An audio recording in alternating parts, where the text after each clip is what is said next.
Today, I want to tell you a story. It's about a trader who figured out that the real market you have to conquer, well, it isn't the one on your screen. It's the one between your ears. This is all about the psychological war that really defines a trader's journey. Let's get into it. And honestly, this one sentence, it's the whole story right here. It's the core truth that so many of us learn the really, really hard way. It's not about being smarter than the market. It's about being in control of yourself. So, our story kicks off with a trader we'll call Rohan, and his beginning is probably going to sound familiar, maybe even a little too familiar to some of you. It's a classic tale of big dreams and even bigger mistakes. Okay, so picture the scene.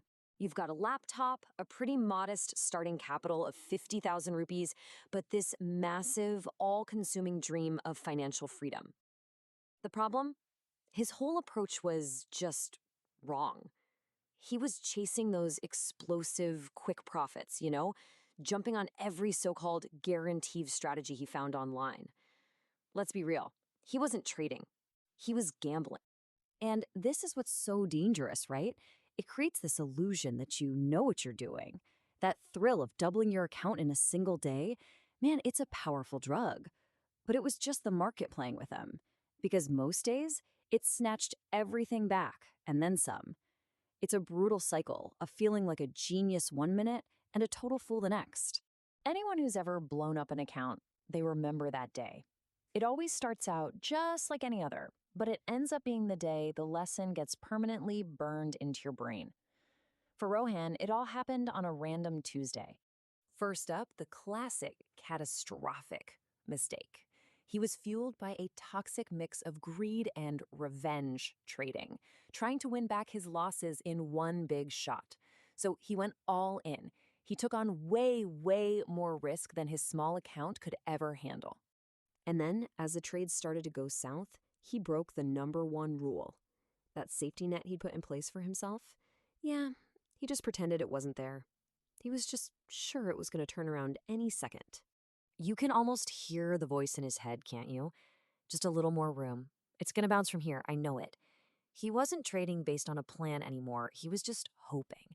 He kept dragging that stop loss down, letting a tiny, manageable loss spiral into something absolutely devastating.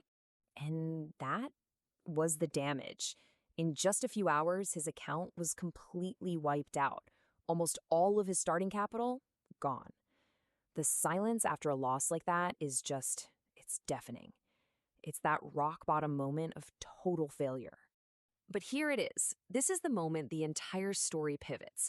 He didn't sleep that night, but he also didn't blame the market or his broker or manipulation. For the very first time, he looked in the mirror. He owned it. And that's the key word. This wasn't just self-pity. It was the start of true accountability. So that catastrophic failure, that rock bottom moment, it actually became the foundation for everything that came next. He stopped being a gambler, and he became a student. This is the story of his comeback. The very next day, his whole routine changed. It was a complete 180.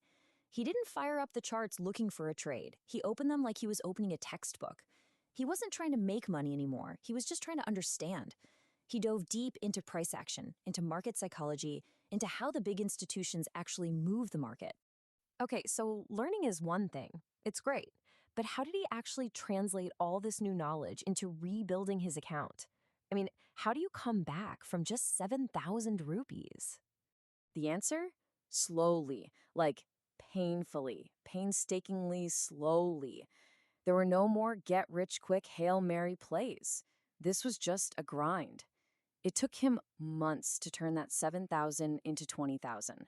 Then he carefully, methodically built that into 80,000. Every single step was deliberate, disciplined, and patient. He finally understood this isn't a sprint. It's a marathon of making one good decision after another. And through this incredibly difficult process, Rohan started to build something, a set of rules. These weren't things he just read in a book. These were principles that were forged in the fire of his own failure. They became his code. His first rule was a complete mental reset. He stopped treating trading like a slot machine and started treating it like a serious business. This reframe is so important. Losing trades, they weren't failures anymore. They were just the cost of doing business, like expenses. Winning trades were his revenue. And the profit? That didn't come from luck. It was generated by pure, unwavering discipline.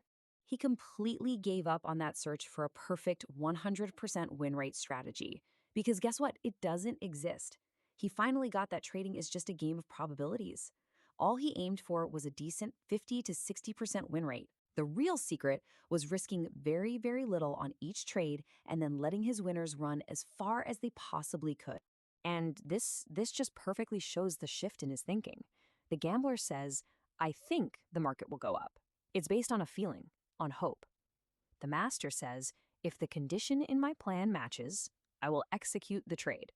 See the difference? It's a move from predicting to just reacting. No ego, no emotion, just execution. He also became obsessed with keeping records.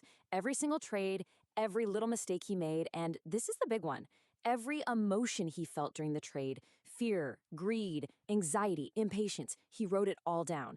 And over time, his own psychological weaknesses became crystal clear on the page.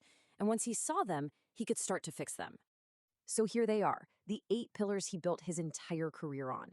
1, run it like a business. 2, play the odds, don't chase perfection. 3, your stop loss is non-negotiable. It's like oxygen. 4, the hardest trade is often no trade at all. Learn to wait. 5, keep your risk tiny, always. 6, leave your feelings at the door. 7, write everything down. And 8, this one's huge. Have a happy, stable life outside of the charts. A calm mind in life makes for a calm mind in trading. So after all of that, the crushing loss, the slow, disciplined recovery, building these rules, what's the one single truth that ties this whole story together? This is it, right here. It's not about being a genius or having some secret, complex indicator. It is all about having the simple, boring, unwavering discipline to follow your own rules, day in, day out, especially on the days it feels hardest. That right there is the entire game. And that leaves us with one last question to really think about. When you sit down and look at your charts, what are you really trying to do? Are you still searching for that magic bullet, that secret trick to beat the market? Or are you doing the much harder and much more important work of mastering your own patience, your own fear, and your own greed? The answer to that question will define your entire journey.